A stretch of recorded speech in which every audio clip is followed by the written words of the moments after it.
नूरा जना की काम पढ़े सारे ही पढ़ रहे हैं। ओए सारा आगे चलो निकलो। बिस्मिल्लाहिर्रहमानिर्रहीम। ओ भाई की गप्पा मारन दे जे अपनी ये चलाइयां फिर। अच्छा जी,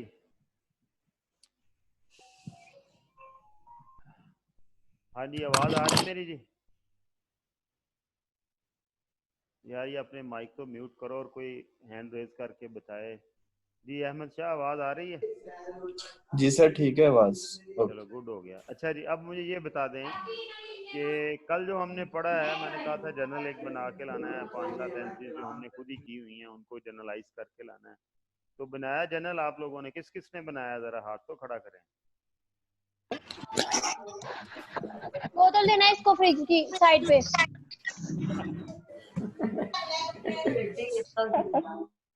देखो यार किस किस ने ये जर्नल बनाया, जरा सबको चेक करते हैं। Very good very good very good, चलो ठीक हो गया जी।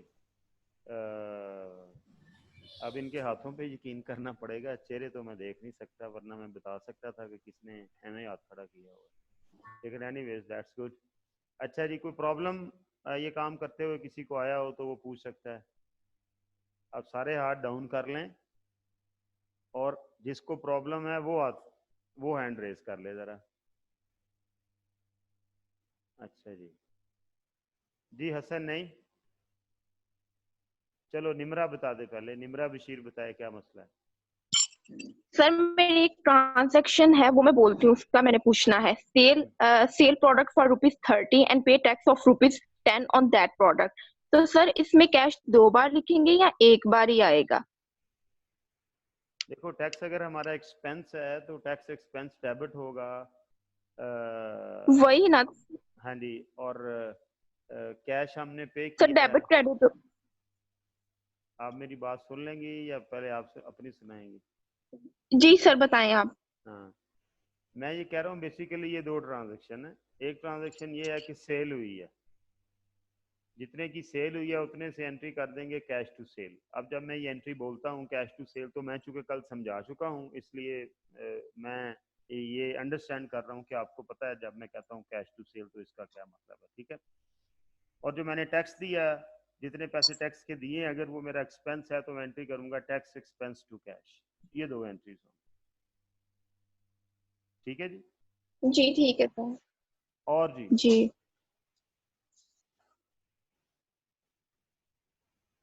चलो जी, लोअर हैंड करो, आगे चलें जी। Okay fine. अच्छा जी, पहले मुझे ब्लैंक स्लाइड दे दें। अच्छा, कल मैंने आपको बताया था कि हमारी आज की जो डिस्कशन है वो इस चीज़ के ऊपर है कि how we will recognize the credit transaction. उधार ट्रांजैक्शन को किस तरह से रिकॉग्नाइज करना है, कैसे पता चलेगा कि ट्रांजैक्शन जो है वो उधार है। नंबर 1 देखें, जो उधार ट्रांजैक्शन होती है ना, उसकी सबसे जो बड़ी पहचान वो ये है कि उसके अंदर किसी ना किसी का नाम होता है। क्योंकि जब हम उधार करते हैं या उधार लेते हैं या उधार देते हैं तो प्रॉमिस या ले रहे होते हैं या दे रहे होते हैं, उस प्रॉमिस का कोई नाम होता है। उसका नाम क्या होता है? लेने का प्रॉमिस हो तो रिसीवेबल, देने का प्रॉमिस हो तो पेएबल। और किस बंदे से है उस साथ उसका नाम लगा देंगे, receivable to Ahmad, payable to Fariha and so on, मतलब नाम हमने यूज कर लिया। तो क्रेडिट उधार ट्रांजैक्शन को हम अकाउंटिंग लैंग्वेज में ऑन अकाउंट ट्रांजैक्शन भी कहते हैं, हम उसे क्रेडिट ट्रांजैक्शन भी कहते हैं, ठीक है। तो ऑन अकाउंट या क्रेडिट ट्रांजैक्शन की सबसे बड़ी पहचान क्या है कि इसमें नाम इस्तेमाल होता है। इसमें एक अकाउंट जो है वो किसी के नाम का होगा। दो या दो से ज्यादा अकाउंट हम आइडेंटिफाई करते हैं ना ट्रांजैक्शन को करने के लिए, डेबिट क्रेडिट फैक्ट एलोकेट करने के लिए। तो उधार ट्रांजैक्शन के अंदर कम से कम एक अकाउंट किसी के नाम का होगा। हाँ वो अलहदा बात है कि वो नाम किसी का इंडिविजुअल नाम भी हो सकता है और वो नाम किसी का यूनिवर्सल नेम भी हो सकता है। लाइक पेएबल, पेएबल का मतलब है जिन लोगों के पैसे देने हैं, ये यूनिवर्सल नेम है। और इंडिविजुअल नेम क्या है? पेएबल टू अली, ये क्या है? ये इंडिविजुअल नेम है। ठीक है, तो पहली पहचान क्या है उधार ट्रांजैक्शन की कि उसके अंदर किसी बंदे का या किसी पार्टी का नाम इन्वॉल्व होगा या उसका यूनिवर्सल नेम इन्वॉल्व होगा। ठीक है, इसका मतलब ये हुआ कि जिस ट्रांजैक्शन में किसी का इंडिविजुअल या यूनिवर्सल नेम इन्वॉल्व नहीं है, किसी पार्टी का नाम इन्वॉल्व नहीं है, वो वाली ट्रांजैक्शन उधार ट्रांजैक्शन नहीं होगी, वो कैश ट्रांजैक्शन है। ठीक है, इसकी कुछ एग्जांपल्स ले लेते हैं। जैसे मैं जब कोई चीज बेचता हूं, मैंने अभी ये बच्ची ने ट्रांजैक्शन पूछी है कि जी सेल की है कोई चीज, सिर्फ सेल की अगर हम बात करें तो सोल्ड गुड्स फॉर ₹500, मैं ट्रांजैक्शन यहां लिखने लगा हूं।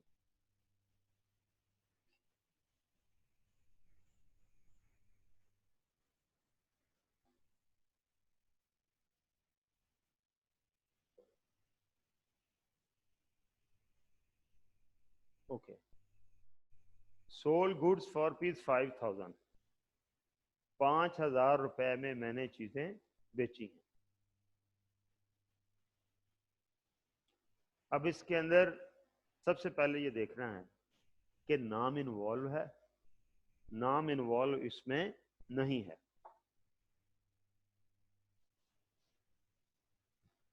इसमें नाम इन्वॉल्व नहीं है, इस ट्रांजैक्शन के अंदर किसी का नाम जो है वो इन्वॉल्व नहीं है। अगर नाम इन्वॉल्व होता तो पार्टी का नाम लिखा हुआ होता, ठीक है, या ये लिखा हुआ होता कि ऑन अकाउंट, ऑन क्रेडिट, ऐसी कोई बात नहीं लिखी हुई और नाम भी नहीं लिखा हुआ, तो इसका मतलब ये कैश ट्रांजैक्शन है। इसके अंदर दो अकाउंट इन्वॉल्व हैं, एक अकाउंट कैश का है,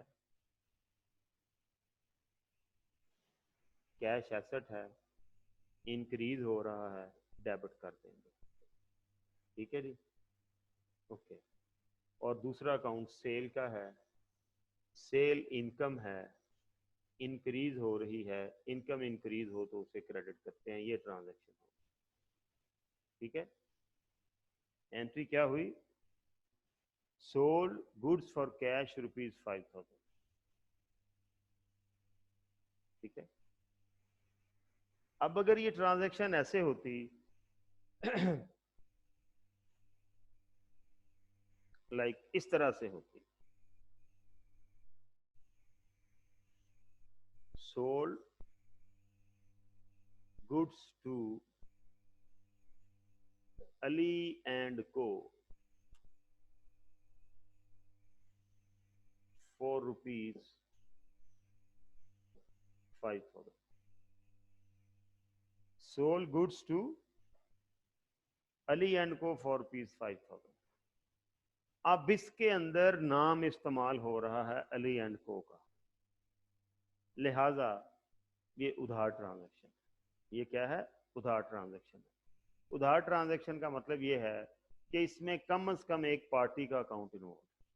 ठीक है, तो लिहाजा इसमें कौन से दो अकाउंट इन्वॉल्व हुए? एक अकाउंट इन्वॉल्व हुआ अली एंड को का, दूसरा अकाउंट बहरहाल सेल तो हुई है, सेल का। अली एंड को का अकाउंट जो है वो मेरा एसेट है।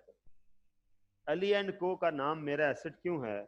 क्योंकि अली एंड को का मतलब क्या है? मैंने उससे पैसे लेने हैं। आप इसे सिंपली अली एंड को लिख दें या रिसीवेबल फ्रॉम अली एंड को लिख दें, एक ही बात है। ठीक है, लेकिन चूंकि उसने मुझे पैसे देने हैं, उसने मुझे ये वादा दिया, और ये जो वादा है इसका मतलब क्या है कि मैंने फ्यूचर में अली एंड को से पैसे लेने हैं, तो इसके अंदर फ्यूचर बेनिफिट छुपा हुआ है, लिहाजा मेरा ये एसेट है।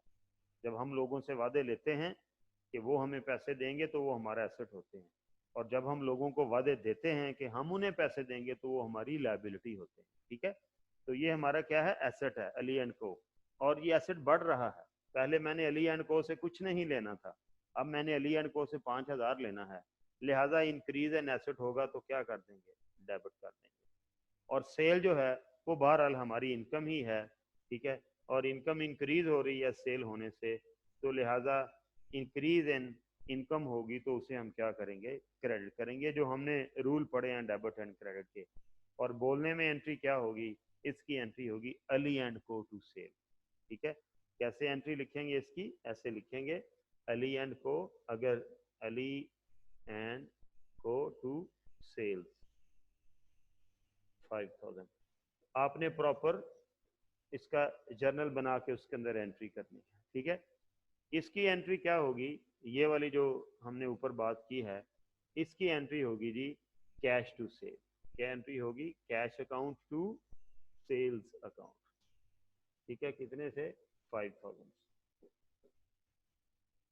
इस तरह से उधार ट्रांजैक्शन की पहचान क्या हुई कि उसके अंदर किसी का नाम इन्वॉल्व होता है। लेकिन एक एक्सेप्शन है इस रूल को, वो एक्सेप्शन क्या है कि साहब हर वो ट्रांजैक्शन जिसके अंदर नाम इन्वॉल्व हो वो जरूरी नहीं है कि उधार हो। सम टाइम ऐसी ट्रांजैक्शन जिसमें नाम इन्वॉल्व है वो कैश भी हो सकती है। बस वो कैसे हो सकती है, वो ऐसे हो सकती है कि अगर इसी ट्रांजैक्शन जिसके अंदर नाम लिखा हुआ है, अगर इसी ट्रांजैक्शन के आखिर में सारा कुछ ऐसे लिखा हुआ हो, sold goods to Ali and co for rupees 5000, इसके आखिर में फॉर कैश लिख दिया जाए, फिर तो कोई गुंजाइश ही नहीं रह गई, फिर नाम हो ना हो। इसका मतलब क्या है, आखिर में लिख दिया फॉर कैश, कि भाई अली एंड को जरूर चीज बेची है लेकिन फॉर कैश, कैश में बेची है। इसका मतलब नाम के बावजूद ये कैश ट्रांजैक्शन। ठीक है, तो जब नाम नहीं होगा वो डेफिनेटली कैश ट्रांजैक्शन है, जब नाम होगा वो कैश भी हो सकती है, उधार भी हो सकती है। कैश कब होगी, जब उसके आखिर में फॉर कैश लिखा हुआ हो, और उधार कब होगी, जब नाम हो लेकिन आखिर में फॉर कैश ना लिखा हुआ। अब अगर ये ऐसे होती जैसे अभी मैं बात कर रहा हूँ, मैं एक और ट्रांजैक्शन ले लेता हूँ, इस ट्रांजैक्शन को हम रहने देते हैं, मैं एक और ट्रांजैक्शन ले लेता हूँ, इसको हम खत्म कर देते हैं। ठीक है, एक और ट्रांजैक्शन हम ले लेते हैं, और वो ट्रांजैक्शन क्या है, वो ट्रांजैक्शन हम ये ले लेते हैं। ठीक है, हम यहाँ लिखते हैं, क्या लिखते हैं जी, कि purchased furniture for office from AN furnitures, नाम आ गया, उस शॉप का नाम है AN फर्नीचर्स। ठीक है, फॉर कैश ऑफ रुपीज 20,000, ये आ गया। हमने AN फर्नीचर से 20,000 का फर्नीचर खरीदा, लेकिन फॉर कैश, कैश में खरीदा। ठीक है, अब नाम है लेकिन चूंकि आखिर में कैश लिखा हुआ है इसलिए ये कैश ट्रांजैक्शन है। क्या एंट्री करेंगे, अब ये यार इंक्रीज डिक्रीज की जान छोड़ देनी चाहिए, डायरेक्ट बोलना चाहिए। क्या एंट्री करेंगे, कितने लोगों को आता है कि क्या एंट्री बोलेंगे, आप जरा हैंड तो रेज करें, मैं चेक करूँ जी, रेज योर हैंड। कितने लोगों को पता है कि जी क्या एंट्री करनी है, 5 लोग, बस 5 लोग, ऊपर क्यों 5 आ रहा है। Okay okay okay okay okay, ये आखिर वाले लोगों को क्यों नहीं पता। हाँ जी, क्या एंट्री करेंगे जी, हम इसकी कैसे बोलेंगे इसे, हम कहेंगे फर्नीचर टू कैश, यही एंट्री है जी, furniture to cash. Okay down जी, तो 2 अकाउंट इन्वॉल्व हुए, एक फर्नीचर का, फर्नीचर एसेट है, एसेट इंक्रीज हो रहा है और वो हमारा एसेट होता है, एसेट इंक्रीज हो तो फर्नीचर अकाउंट को डेबिट कर देंगे, और कैश हम दे रहे हैं, कैश हम भी हमारा एसेट है लेकिन ये एसेट डिक्रीज हो रहा है, लिहाजा इसे हम क्रेडिट कर देंगे। तो 20,000 से फर्नीचर डेबिट और 20,000 से कैश जो है वो क्रेडिट हो जाएगा, ये ट्रांजेक्शन हो जाएगी। ओके, लो जी, हमें ये भी पहचान होगी, ये भी हमने तय कर लिया कि जी कैसे पता चलेगा कि ट्रांजैक्शन उधार है या कैश है। ठीक है, नाम नहीं होगा तो वो डेफिनेटली कैश है, नाम होगा तो वो उधार भी हो सकती है, कैश भी। नाम होगा, आखिर में फॉर कैश लिखा हुआ होगा, तो वो नाम होने के बावजूद कैश ट्रांजैक्शन होगी। लेकिन अगर नाम होगा और आखिर में फॉर कैश नहीं लिखा हुआ होगा तो वो उधार ट्रांजैक्शन ही होगी, उसमें एक अकाउंट पार्टी का जरूर इन्वॉल्व होगा। क्लियर है जी बात? ओके, अब एक दो छोटे छोटे कॉन्सेप्ट हमने और लेने हैं। वो कॉन्सेप्ट क्या है जी, हम अगली शीट पे चले जाते हैं। परचेजेस का कॉन्सेप्ट आज हमने क्लियर करना है। ओके, किस चीज का कॉन्सेप्ट है जी? ये हमारा परचेजेस का कॉन्सेप्ट है। ठीक है, परचेजेस का कॉन्सेप्ट हम क्लियर करेंगे किस तरह से हम यहाँ परचेजेस को डिफाइन करेंगे। देखें, आम लैंग्वेज में जब भी हम कोई चीज खरीदते हैं हम कहते हैं ये परचेज हुई। ठीक है, हमने परचेज की है। मसलन आप अपने घर के लिए एयर कंडीशन खरीद लाए हैं तो परचेज किया है। ठीक है, आपने अपने लिए कपड़े खरीदे हैं तो परचेज किया है। ठीक है, आपने, अगर आपकी शॉप है, शॉप में आपने एसी लगवाना है तो हम कहेंगे हमने एसी परचेज किया है। शॉप कपड़े की है, हम उसमें कपड़ा बेचने के लिए कपड़ा लेके आएंगे तो हम कहेंगे हमने क्लॉथ परचेज किया। यानी आम लैंग्वेज में जब भी कोई चीज़ खरीदेंगे तो हम उसे क्या बोलेंगे? परचेजेस। लेकिन अकाउंटेंट्स के लिए परचेजेस के मीनिंग ये वाले नहीं हैं जो आम लोगों के। अकाउंटेंट जब वो चीज़ खरीदेगा जिसमें वो कारोबार कर रहा है, जो उसने आगे बेचनी है, जो उसकी ट्रेडिंग गुड है, जिसे मर्चेंडाइज गुड है, जिसके अंदर वो डील करता है, चाहे वो कुछ भी डील करता हो, वो पंखे बेचता हो, वो जूते बेचता हो, वो फर्नीचर बेचता हो, वो बने बनाए घर बेचता हो, वो कपड़ा बेचता हो, वो लोहा बेचता हो, वो गोल्ड बेचता हो, एनीथिंग, वो पेट्रोल बेचता हो, वो मिनरल वाटर बेचता हो, एनीथिंग यू नेम, जो चीज एक बंदा बेचता है, जिसका वो कारोबार करता है, जब वो चीज खरीदेगा तो उसने उसका नाम नहीं अपनी रिकॉर्ड में लिखना, उसने उसे परचेज, क्या लिखना है? परचेज। हर चीज को अकाउंटिंग में परचेज नहीं कहते। अकाउंटिंग में परचेज उस चीज की खरीदारी को कहते हैं जिसको आगे मैंने बेचना है, जो मेरी ट्रेडिंग गुड है, जो मैंने बेचने की नीयत से खरीदी। बेचने को तो यार हर चीज बेच सकते हैं। घर में एसी लगा हुआ है, वो जब पुराना हो जाता है वो भी बेच देते हैं। लेकिन वो जब खरीदा गया था उस वक्त इसलिए नहीं खरीदा गया था कि इसको पुराना होगा तो बेचना, उस वक्त तो यूज के लिए खरीदा गया था। लिहाजा वो वाला एसी मेरी परचेजेस नहीं है। लेकिन अगर मैं कपड़ा बेचता हूँ और मैं कपड़ा खरीद रहा हूँ शॉप के लिए जिस पे मैंने वो कपड़ा बेचना है, तो वो कपड़ा जो है उसे मैं क्लॉथ नहीं कहूँगा, उसे मैं सिंपली परचेजेस।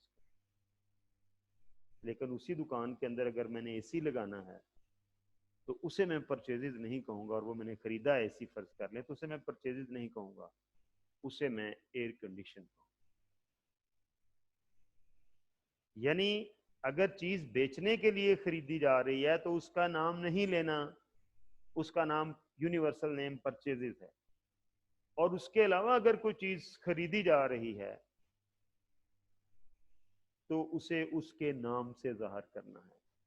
अगर आप ये हमारी पिछली स्लाइड पर थोड़ी सी तवज्जो करें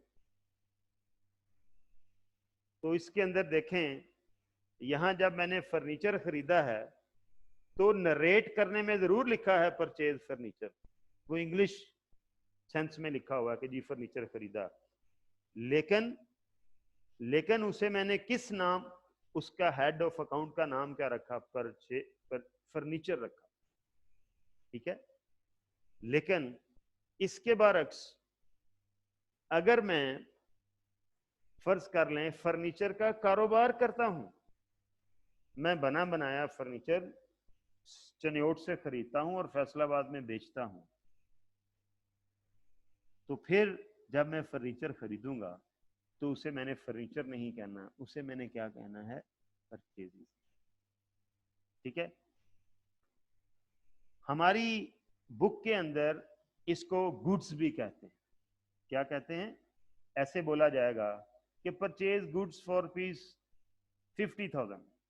गुड्स का मतलब वो चीजें हैं जिन्हें मैंने बाद में बेचना है, लिहाजा ये हमारी परचेजेस होंगी। इसी तरह जब हम कहते हैं कि जी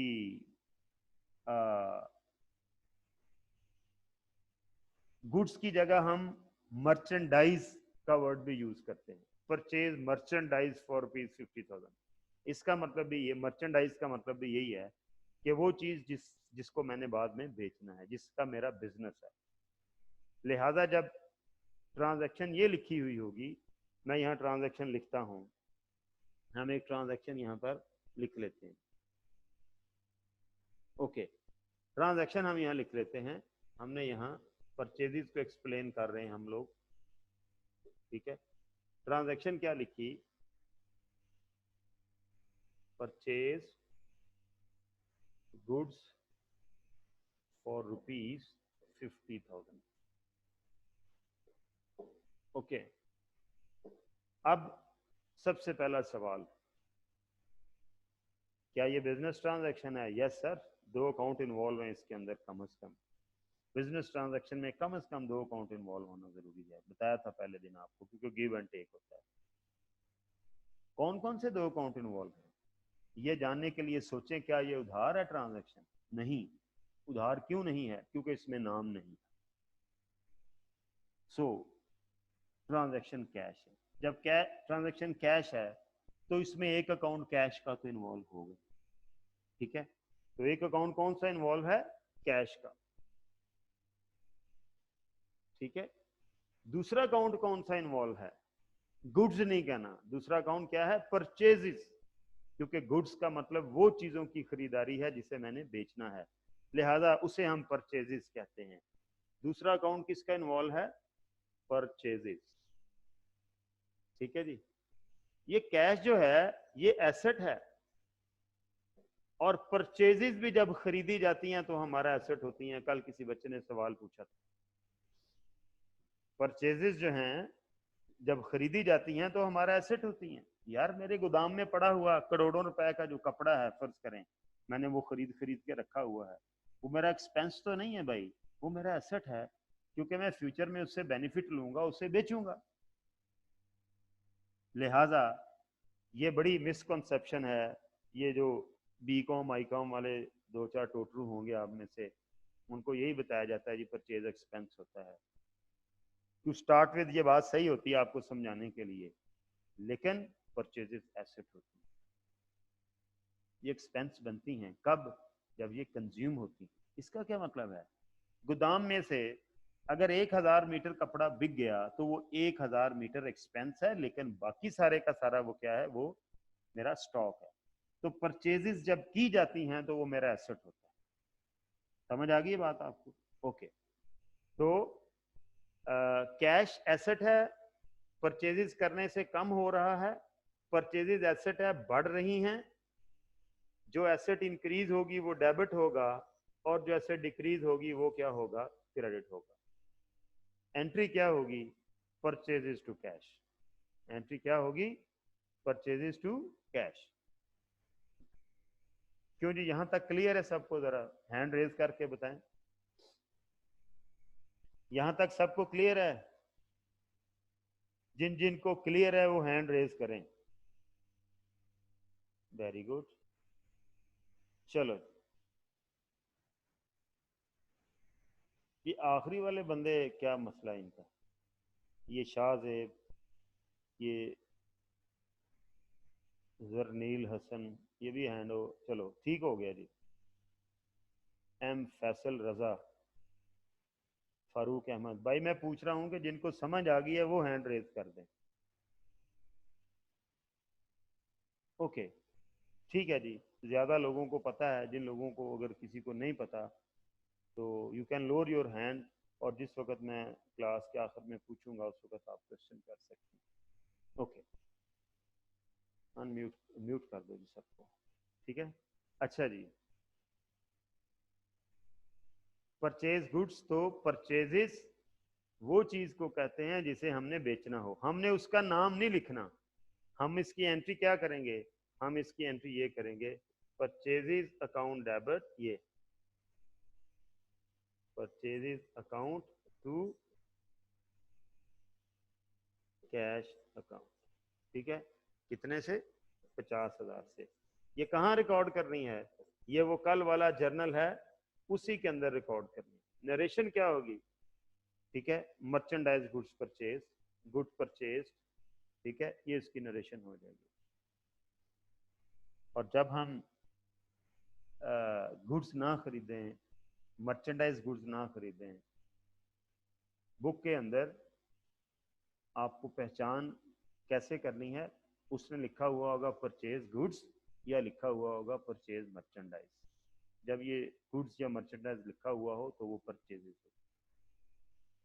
अगर लिखा हुआ हो परचेज फर्नीचर फॉर पीस 50,000, तो चूंकि मर्चेंडाइज या गुड्स नहीं लिखा, उसके साथ फर्नीचर लिखा है, तो फिर वो फर्नीचर है। फिर एंट्री क्या होगी? फर्नीचर टू कैश, ठीक है।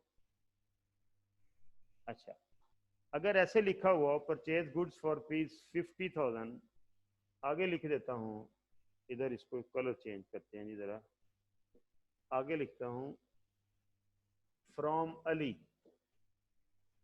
अब ये क्या है? कैश ट्रांजैक्शन है या उधार? नाम आ गया सर, नाम आ गया तो सोचना है कि ये उधार हो सकती, लेकिन नाम आ जाए और आखिर में फॉर कैश ना लिखा हुआ हो तो फिर नाम के बावजूद फिर वो उधार ही होती है। और अगर आखिर में फॉर कैश ना लिखा हुआ हो और नाम आ जाए तो फिर वो उधार ट्रांजैक्शन। तो ये वाली जो transaction, purchase goods for rupees 50,000 from Ali, purchase goods for rupees 50,000 from Ali, ये क्या है? ये एक उधार ट्रांजैक्शन है। ये क्या है? एक उधार ट्रांजैक्शन, क्योंकि इसमें अली का नाम है और आखिर में फॉर कैश नहीं है। क्या करेंगे इसकी entry? Purchases to Ali. Purchases इसलिए कि गुड्स खरीदी हैं, गुड्स एसेट होती हैं, खरीदी हैं अभी, तो क्या एंट्री करेंगे? परचेज एसेट डेबिट कर देंगे, इंक्रीज हो रहा है। और क्रेडिट क्या किया? वादा दिया यार किसी को, अली को, कि भाई तुझे पैसे दे दूंगा, तो लिहाजा अली का जो नाम है वो हमारी लायबिलिटी है, हमारे लिए वो लायबिलिटी इंडिकेट कर रहा है और लायबिलिटी में इंक्रीज हो रही है। पहले मैंने अली को कुछ नहीं देना था, अब मैंने अली को इतने पैसे देने हैं, लिहाजा ट्रांजैक्शन क्या हो जाएगी? परचेजेस टू अली, ठीक है। ये जो कैश है ना, इसकी जगह अली का नाम आ जाएगा। कुछ किताबों में लिखा हुआ है कि जब किसी पर्सन का नाम आ जाए तो उसके साथ अकाउंट ना लिखा करें, तो कोई पढ़ा लिखा बंदा ज्यादा मिल सकता है आपको, आपका इम्तिहान लेने लग जाए। तो उसके लिए ये है कि ये लिख भी सकते हैं नाम के साथ अकाउंट, और नाम भी लिखें तो कोई मसला नहीं, ठीक है। हम तो आहिस्ता आहिस्ता किसी जगह भी अकाउंट नहीं लिखेंगे क्योंकि पेपर का टाइम इतना शॉर्ट होता है, लेकिन बहरहाल अकाउंट लिखा जाए तो बेहतर है। लेकिन किताबों में लिखा हुआ है कि नाम के साथ अकाउंट ना लिखा जाए। जैसे अली है तो इसके साथ अकाउंट ना लिखा जाए, अहमद है अकाउंट ना लिखा जाए, ठीक है। लेकिन अगर लिख भी दें तो कोई हर्ज नहीं है, ओके। बहरहाल जो चीज़ लर्निंग वाली वो ये है कि ये उधार ट्रांजैक्शन है और इसकी एंट्री होगी परचेजेस टू अली, ठीक है जी। एक और कॉन्सेप्ट हमने आज ऐड करना है और वो कॉन्सेप्ट है, कल उसके ऊपर थोड़ी सी डिस्कशन हमारी हो गई थी, लेकिन उसको कल हम उस तरह से डिस्कस नहीं कर पाए थे जैसे हमें करना चाहिए था। और वो डिस्कशन क्या थी? वो डिस्कशन थी ये ड्राइंग्स का कॉन्सेप्ट है, ओके। ड्राइंग किसे कहते हैं जी? ड्राइंग अगर बिजनेसमैन बिजनेस से कोई उधार लेता है गुड्स की शक्ल में या कैश की शक्ल में, तो उसे ड्राइंग कहते हैं। बताया गया होगा कि पर्सनल यूज के लिए लिया। मसलन जो ओनर है, जिसे प्रोप्राइटर भी कहा जाता है, क्वेश्चन में उसका नाम अगर बताया गया हो कि बिजनेस का ओनर का नाम महमूद है, बता देगा कि Mahmood started business this and this. तो अगर ट्रांजैक्शन ये हो कि Mahmood withdraw ₹5000 for personal use, मैं यहाँ लिखता हूँ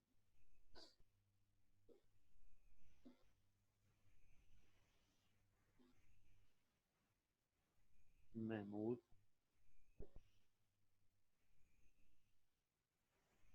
withdraw ₹5000 for personal use. Mahmood ने 5000 रुपया पर्सनल यूज के लिए लिया, कैश लिया। अब इसके अंदर दो अकाउंट इन्वॉल्व हैं, एक कैश का और दूसरा अकाउंट महमूद के पैसे लेने के अकाउंट को किस हेड से इंडिकेट करेंगे? ड्राइंग से। तो दो अकाउंट इन्वॉल्व हैं, एक अकाउंट है जी कैश का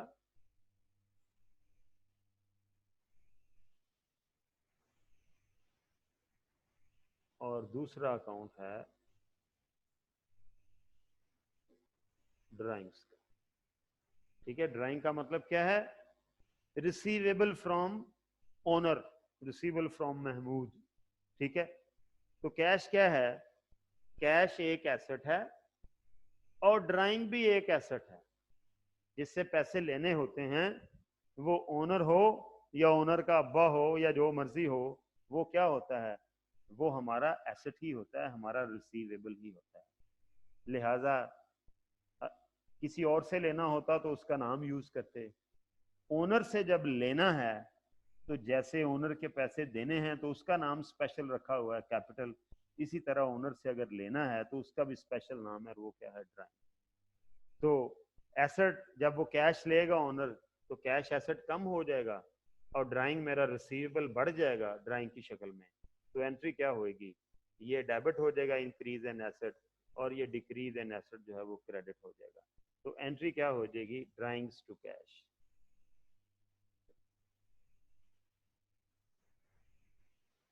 ड्राइंग्स टू कैश, जो भी इसकी अमाउंट है 5000। क्यों जी, समझ आ रही है जी? अच्छा, ये जो ओनर है ये जरूरी नहीं है कि ड्राइंग कैश में करे, ये गुड्स भी ले सकता है बिजनेस। मसलन एक बंदे की पंखों की दुकान है, उसके घर में फैन चाहिए, वो दुकान से एक फैन लेके घर ले गया, वो दुकान से एक फैन घर ले गया। हमें पता होगा वो कितने का हमने खरीदा हुआ होगा जब परचेज किया होगा। तो गुड्स की शक्ल में भी ड्राइंग कर सकता है ओनर। तो उसकी ट्रांजैक्शन क्या होगी? उसकी ट्रांजैक्शन भी यही होगी, ड्राइंग डेबिट होगा लेकिन कैश क्रेडिट नहीं होगा, क्योंकि वो कैश नहीं लेके गया, उसने परचेजेस में से कोई चीज ली है, गोदाम में से कोई चीज ली है। तो गोदाम में जब आई थी तो उन्हें परचेजेस कहा था, डेबिट की थी, और जब जाएंगी तब भी वो परचेजेस हैं, उन्हें हम क्रेडिट करते हैं। वो वाला मेरा एसेट, गोडाउन में पड़ा हुआ एसेट कम हो गया। ट्रांजैक्शन कैसे होगी? ट्रांजैक्शन ऐसे होगी, वो लिखेगा ऐसे कि जी फर्ज कर लें कि जी ओनर जो है ऐसे लिख देगा कि प्रोप्राइटर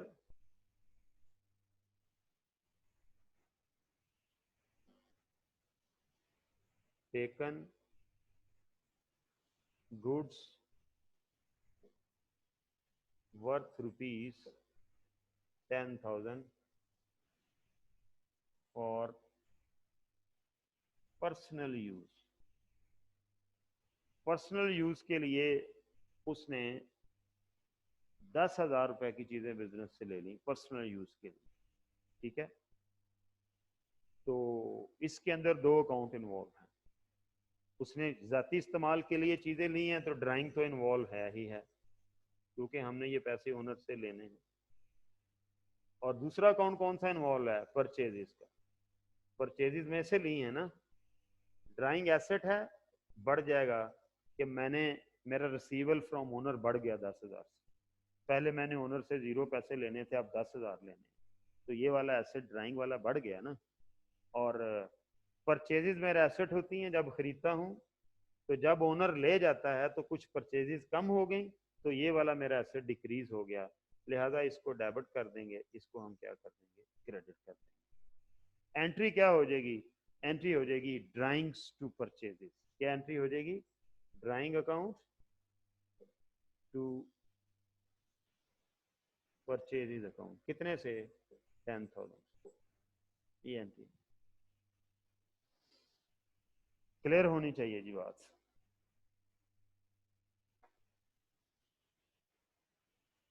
अब हमने ट्रांजैक्शन को भी आइडेंटिफाई कर लिया कि भाई बिजनेस ट्रांजैक्शन जो है वो दो तरह की होती हैं, कुछ कैश और कुछ क्रेडिट यानी उधार।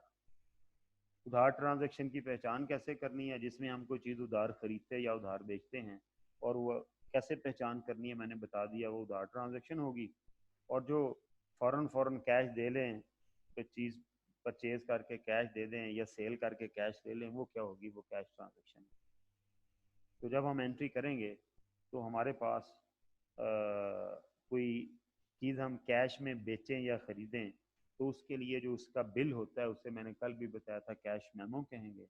और अगर कोई उधार में चीज़ बेचें या उधार में ख़रीदें तो उसका जो बिल होगा उसे हम इनवॉइस कहेंगे। तो इसके सर्टन मीनिंग है इनवॉइस और कैश मेमो के, ये बात याद रखनी है, ये आगे जाके क्वेश्चन में ये वाले वर्ड्स और इनके मीनिंग यूज हो। ठीक है जी। अब आएँ जी आप ज़रा चैप्टर नंबर 1 के ऊपर, जहाँ से हमने इसे छोड़ा था। पेज नंबर 1 निकालें जी ज़रा। हाँ जी, ये सारा कुछ हमने पढ़ लिया जी। नेक्स्ट, ये पढ़ लिया जी हमने सारा कुछ, सोल ट्रेडर क्या होता है। नेक्स्ट, ये भी पढ़ लिया, पार्टनरशिप क्या होती है। नेक्स्ट, कंपनी लिमिटेड ये क्या है, लायबिलिटी, ये भी पढ़ दिया। आगे चलें जी, आगे चलें जी। ये कंपैरिजन भी आप लोगों ने पढ़ दिए। अब ये पर्पस ऑफ अकाउंटिंग भी हमने पढ़ लिया कि जी फाइनेंशियल अकाउंटिंग का पर्पस क्या है। फाइनेंशियल अकाउंटिंग का पर्पस क्या होता है कि रिकॉर्ड मेंटेन करना है, ना सिर्फ रिकॉर्ड मेंटेन करना है बल्कि उसको एवेलुएट भी करना है, उसकी रिपोर्टिंग भी करनी है। रिपोर्टिंग करने से मुराद क्या होता है कि मैं रिकॉर्डेड इंफॉर्मेशन से कोई यूज़फुल स्टेटमेंट बना के सामने रखूं। तो यहाँ भला क्या बनना है, इंफॉर्मेशन रिकॉर्ड होनी और उससे फाइनेंशियल स्टेटमेंट के वो 5 कंपोनेंट बनने। ठीक है, उन पांचों को हमने कलेक्टिवली फाइनेंशियल स्टेटमेंट कहा था। 2 उसमें इंपॉर्टेंट हैं जो हमारे सिलेबस में हैं, बाकी अगले पेपर में जाके पढ़ेंगे।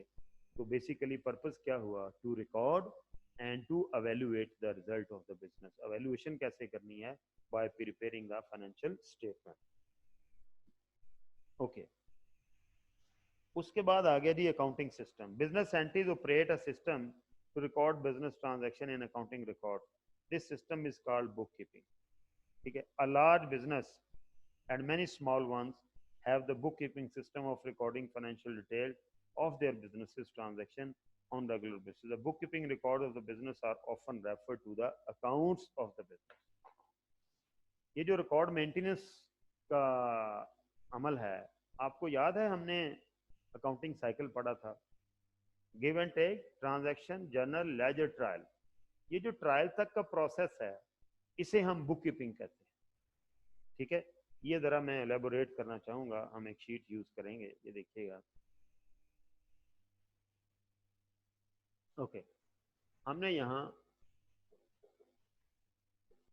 Give and take, give and take के नतीजे में ट्रांजैक्शन सामने आती है।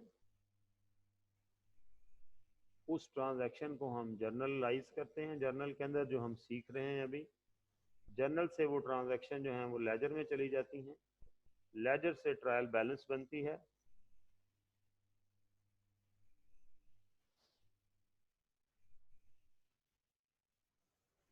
और ट्रायल बैलेंस से हम कंप्रीहेंसिव इनकम और स्टेटमेंट ऑफ फाइनेंशियल पोजीशन बनाते हैं। स्टेटमेंट ऑफ कंप्रीहेंसिव इनकम और statement of financial position. My dear, यहां तक का जो प्रोसेस है ये वाला, यहां तक का, ठीक है, this is called book keeping.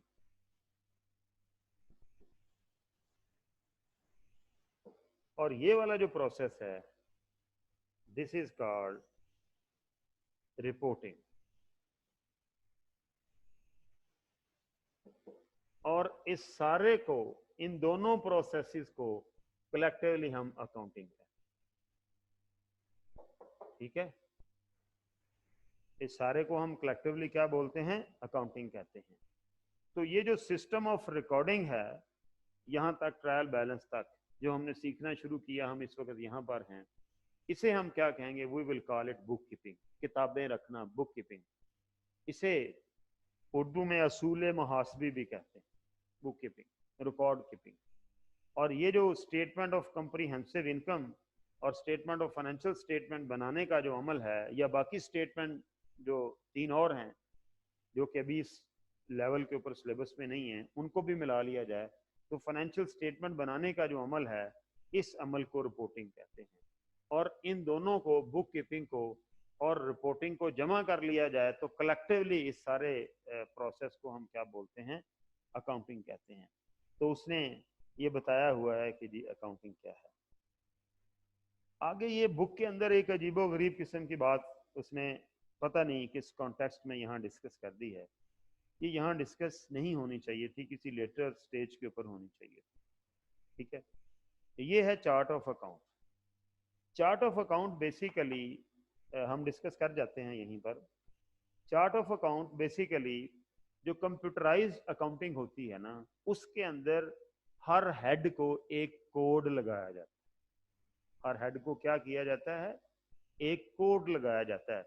ये जो चार्ट ऑफ अकाउंट बना हुआ है, ये थोड़ा सा कॉम्प्लेक्स नेचर का है। मैं कॉन्सेप्ट समझाने के लिए बड़ी सिंपल सी बात करूंगा। मैंने आपको बताया 5 कंपोनेंट, जी शीट यूज कर लेते हैं। मैंने आपको 5 कंपोनेंट बताए फाइनेंशियल स्टेटमेंट के। एक मैंने बताया आपको एसेट, एक मैंने आपको बताया लायबिलिटी, एक मैंने आपको बताया इक्विटी यानी कैपिटल, एक मैंने आपको बताया एक्सपेंस, और एक मैंने बताया आपको इनकम। अब जरा तवज्जो रखिएगा। जब हम कंप्यूटराइज अकाउंटिंग करते हैं तो जब मैंने किसी चीज को डेबिट करना है तो मैंने उस चीज का कोड पुट करना है। कोड से क्या मुराद है? मैं कहता हूं जी, फर्ज कर ले, मैं कहता हूं जी एसेट्स का कोड 100 है, 100 है, या 1 कह लें, 100 मैंने ऐसे 100 रख लिया। लायबिलिटीज का कोड 200 है, इक्विटी का कोड 300 है, एक्सपेंसेस का कोड 400 है, और इनकम्स का कोड 500 है। ये कोई नॉमेनक्लेचर है, 100 मैंने रख दिया एसेट्स का कोड। अब एसेट्स के अंदर आगे मुख्तलिफ टाइप ऑफ एसेट हैं जो कि आगे जाके हम पढ़ेंगे। ठीक है, अब मैंने फर्ज करें मेरे पास एसेट्स को जो टोटली तौर पर हम 2 हिस्सों में डिवाइड करते हैं। ठीक है, वो आगे जाके बताऊंगा। वो 2 हिस्से क्या होते हैं? कुछ एसेट जो हैं वो नॉन करंट होते हैं और कुछ करंट होते हैं। करंट एसेट और नॉन करंट एसेट।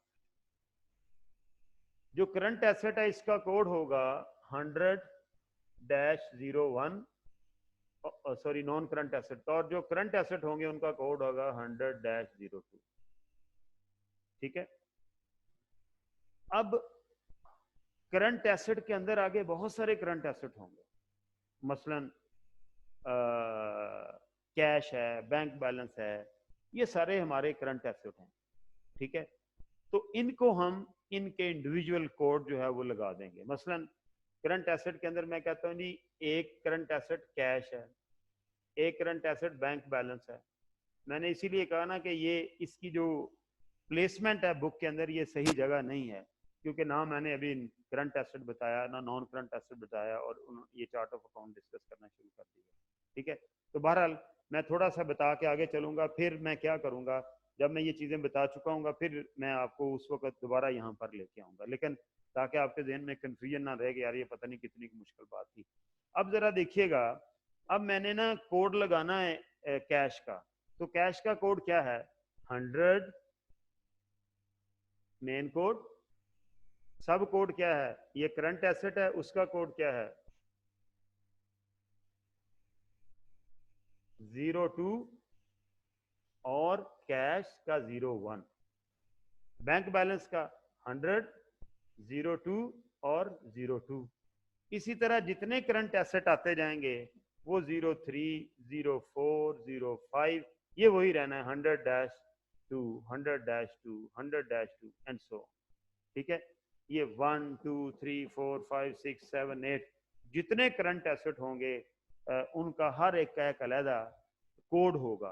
तो जब हम कंप्यूटराइज बुक कीपिंग करते हैं तो कंप्यूटर के ऊपर हमने किसी चीज़ का बैलेंस देखना हो या कोई डिटेल देखनी हो तो मैं उसका कोड एंटर करूंगा। मैंने कैश की एंट्रीज देखनी है तो मैं एंटर करूंगा 100-02-01, तो मेरे सामने कैश का सारा रिकॉर्ड आ जाएगा। तो ये जो जब हम कंप्यूटराइज्ड अकाउंटिंग करते हैं तो बिजनेस के अंदर जितने हेड हो सकते हैं उनको हम उनका एक चार्ट बनाते हैं अकाउंट्स का, उनको कोड देते हैं और वो चार्ट इस तरह बनता है कि उसके अंदर एडिशन भी हो सकता होता है, उसके अंदर डिलीशन भी हो सकता होता है।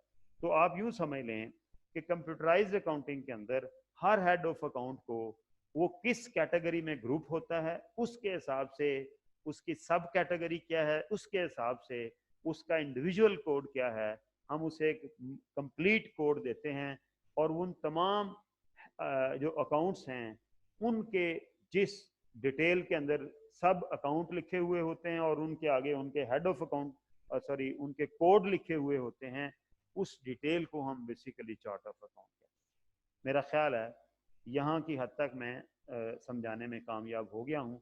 आगे जब हम जाएंगे तो फिर इसके ऊपर जब मैं ये नॉन करंट और करंट एसेट के बारे में फ़र्क बता लूँगा तो फिर मैं आप लोगों को ये दोबारा ये वाला पेज जो है ना मैं रिमाइंड कराऊंगा कि वो हमने वहाँ पर डिस्कस किया था। तो इसको एक दफ़ा आप लोगों ने पढ़ लेना है। उसके बाद आ गया जी वाउचर। वाउचर क्या होता है? मैंने आपको बताया था कि voucher basically evidence of transaction होता है। Voucher and forms. Payment voucher वो होता है जिसके ऊपर हम पेमेंट रिकॉर्ड करते हैं। ठीक है। रिसीट वाउचर जिसके ऊपर हम रिसीट रिकॉर्ड करते हैं। रिसीट वाउचर में फिर बैंक रिसीट, कैश रिसीट, अगर कोई पैसे कैश में आए हैं तो कैश रिसीट वाउचर उसके लिए बनेगा, एक कागज़ बनेगा, और अगर वो बैंक में आए हैं तो उसके लिए बैंक रिसीट वाउचर। और सी कैटेगरी है जर्नल वाउचर। जर्नल वाउचर वो वाउचर होता है जिसके अंदर कैश इन्वॉल्व नहीं होता। ठीक है। मसलन हमने अभी पिछले नेक्स्ट चलेंगे, हाँ यही, सॉरी यही, ये देखें ये लिखा हुआ है ना जर्नल वाउचर, ये लिखा हुआ है journal voucher is prepared to evidence the authorization to record non cash transaction. ठीक है। ये मैंने अभी पिछले पेज के ऊपर एक एंट्री लिखी थी ना कि परचेजेस टू अली से जब मैंने उधार खरीदा था, तो ये बेसिकली क्या है, ये जर्नल वाउचर है। ठीक है। और जब मैं लिखूंगा कैश टू सेल, वो क्या है, कैश रिसीट वाउचर है। और जब मैं लिखूंगा बैंक टू सेल, मेरे पैसे बैंक में आए हैं, तो वो बैंक रिसीट वाउचर है। इसी तरह पेमेंट वाउचर में भी कैश पेमेंट और बैंक पेमेंट होती है। जब मैं कैश में पेमेंट करूंगा like purchase furniture to cash, तो ये कैश पेमेंट वाउचर है। और अगर मैं बैंक से पेमेंट करूंगा तो मैं एंट्री करूंगा फर्नीचर टू बैंक चेक दूंगा, तो वो भी क्या है, वो भी एक बैंक पेमेंट वाउचर है। तो वाउचर बेसिकली 3 तरह के होते हैं। वो एविडेंस जिनसे हमें एंट्री का पता चलता है वो 3 तरह के होते हैं, रिसीट वाउचर, पेमेंट वाउचर और जर्नल वाउचर। रिसीट में जब पैसे आते हैं तो रिसीट वाउचर कहलाता है, उसमें बैंक में आए तो बैंक रिसीट, कैश में आए तो कैश रिसीट वाउचर। इस तरह पेमेंट जिसमें पेमेंट करते हैं, बैंक से पेमेंट करें तो बैंक पेमेंट, कैश से पेमेंट करें तो कैश पेमेंट। और जनरल वाउचर में कैश इन्वॉल्व ही नहीं होता, दोनों हेड जो हैं वो अदर देन कैश होते हैं, इसीलिए हम उसे जर्नल वाउचर कहते हैं। ठीक है जी। तो ये भी क्लियर हो गया, इसको भी आप लोगों ने एक दफ़ा आज रीड आउट करना है। आगे चलते हैं। ओके, आगे आ गया जी books of accounts and record. कौन कौन से books of accounts and record बनाई जाती हैं, इसके ऊपर इंशाल्लाह ताला हम लोग कल बात करेंगे। आज हमने क्या सीखा, उधार ट्रांजैक्शन क्या होती है, कैसे उसकी पहचान की जाती है, परचेजेस का कॉन्सेप्ट सीखा, ड्राइंग का कॉन्सेप्ट सीखा, और उसके बाद हमने ये वाउचर जो है उसको डिफाइन किया, रिसीट वाउचर, पेमेंट वाउचर, और उसके बाद हमने जर्नल वाउचर की बात की। और साथ हमने ये भी डिस्कस किया कि जो ओनर है वो ड्राइंग कैश की शक्ल में भी ले सकता है, गुड्स की शक्ल में भी ले सकता है। आज यहाँ तक रहेंगे जी। कल होपफुली मेरा ख्याल है कि मैं इस चैप्टर को क्लोज कर लूँगा, क्योंकि आगे यूज़र वो हमने पढ़े हुए हैं।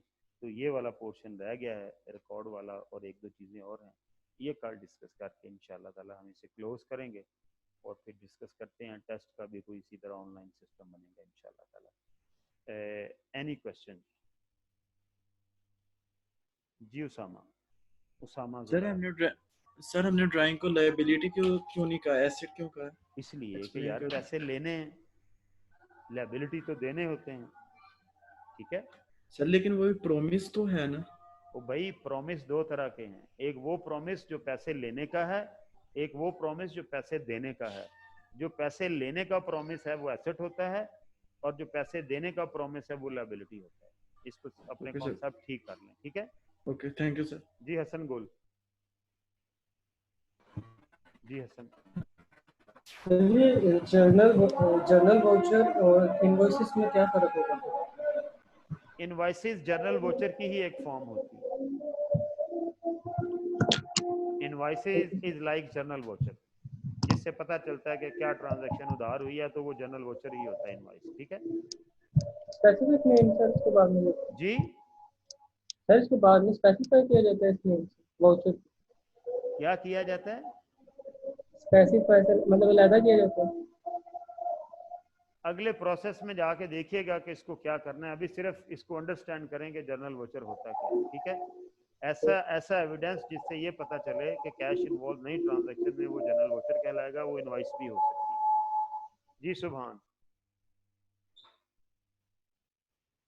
सर ये जो आपने बताया कि स्टॉक में से मतलब कोई चीज निकाल के बेची है हमने अपने, जी तो एक्सपेंस में आएगी क्या एसेट में?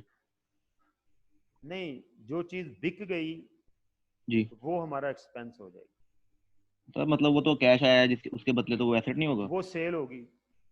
देखिए अच्छा। जब एक्चुअली सेल होती है ना, तो दो काम होते हैं। एक तो चीज दे के हम पैसे लेते हैं, ये एक ट्रांजैक्शन होगी जिसे हम सेल कहते हैं।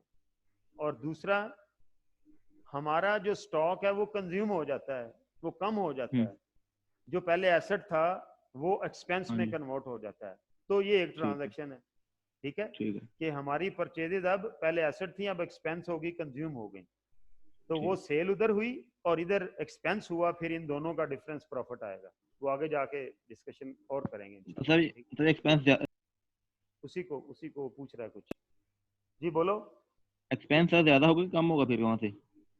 ये तो यार जितने की चीज होगी उससे पे वो हमारा एक्सपेंस हो जाएगी। देखो ना, ये मेरे ग्लासेस हैं, मैंने स्टॉक में से निकाल के बेच दिए। स्टॉक में इनकी जब मैंने खरीदे थे तो ये थे 5,000 के, ठीक है। अगर मैंने 4,000 का बेच दूंगा तो मेरा नुकसान हो गया, सेल 4,000 की हुई, एक्सपेंस 5,000 हो गया। और अगर 8,000 का बेच दूंगा तो 3,000 प्रॉफिट हो जाएगा, ठीक है। ठीक है जी आगे चलें। जी आली बाजवा। जी बाजवा साहब। सर जो रॉ मटेरियल होता है वो भी परचेजेस में आता है? जी वो भी परचेजेज ही होती हैं। ठीक है सर। ठीक है आगे चलें। जी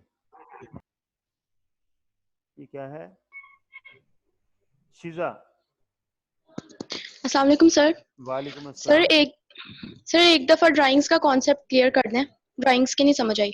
मैंने ये बताया है कि जब बिजनेसमैन बिजनेस से अपने जाती इस्तेमाल के लिए कैश लेता है या गुड्स लेता है तो उसे हम ड्राइंग्स कहते हैं।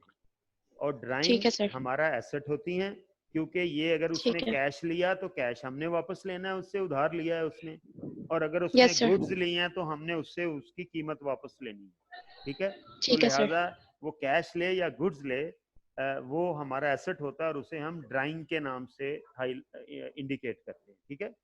ठीक है, thank you sir, thank you so much. जी फरजान खान। जी फरजान। सर मैंने पूछना था कि अली एंड को हमने उधार पे गुड्स बेचे, तो वो अली एंड को टू सेल हो गया। यस सर, लेकिन जब वो हमें उधार वापस करेंगे तो वो उधार वापस नहीं करेंगे, हमें कैश वापस करेंगे, कैश देंगे उस उधार के बदले। Cash to Ali and co. Yes yes yes cash to Ali and co. तो सर इससे ये भी तो लगता है ना कि शायद हमने कैश ले लिया या ऑपोजिट। नहीं, उसके पीछे हिस्ट्री है। अगर उसके पीछे अली एंड को उधार नहीं बेचा तो फिर वाकई ऐसे होगा कि हमने कैश ले लिया उससे। Okay sir. और सर मैंने ये पूछना था कि सर जो विथड्रॉ करते हैं गुड्स, तो सर इसमें जो वैल्यू हम लिखेंगे तो वो वैल्यू वो जितने का हमने चीज खरीदी हुई है, बिजनेसमैन अपने आप से प्रॉफिट नहीं लेता, वो उसकी कॉस्ट की वैल्यू लिखेंगे जितने की वो खरीदी हो। Okay sir, thank you. Next जी मोहम्मद अली जी, भाई मोहम्मद अली हरल। सर ये उधार ट्रांजैक्शन के बारे में बता दें जी, उधार जो ट्रांजैक्शन होती है इसके बारे में बता दें। उधार ट्रांजैक्शन उधार मैंने बताया कि जिस ट्रांजैक्शन में नाम यूज होगा वो उधार ट्रांजैक्शन होगी, और अगर नाम यूज हो लेकिन आखिर में फॉर कैश लिखा हुआ हो तो फिर वो नाम के बावजूद कैश ट्रांजैक्शन। ठीक है, और इसकी एंट्री कैसे करते हैं? एंट्री मैंने आपको सिखाई है, आपने क्लास लेट ज्वाइन की है। हाँ जी सर। तो फिर बेटा ये आधे घंटे का काम है, ये किसी अब दोस्त से डिस्कस करो, क्योंकि ये तो मैंने पूरा 40 मिनट इसके ऊपर लगाए हैं। ठीक है जी, इसलिए अपने आप को इंश्योर किया करें कि 5 मिनट पहले मौजूद हों कंप्यूटर के ऊपर। जी नेक्स्ट, बस जी, एनीबॉडी एल्स जी? ओके जी, अब जी समीउल्ला यार तेनों लेट ही याद आ जाता। समीउल्ला जी बोलो। सर जी सप्लायर्स को भी हम परचेजेस करेंगे? जी बेटा सप्लाईज को भी परचेजेस कर। ओके सर, बस ठीक है जी, अब यहाँ तक रहेंगे। आपने ये पेज नंबर 7 तक सारा पीछे क्लियर है, उसको अच्छे तरीके से पढ़ लेना है। जो मैंने उधार ट्रांजैक्शन की पहचान बताई है इसको देख लेना है, ज़रा 1-2 उधार ट्रांजैक्शन खुद करके देख लेनी है। कल इंशाल्लाह ताला हम इससे आगे चलेंगे। एक बात और बता दूं, कंफ्यूज होने की ज़रूरत नहीं है। जैसे जैसे हम आगे जाते जाएंगे तो हम कॉन्सेप्ट एक्यूमुलेट करते जाएंगे।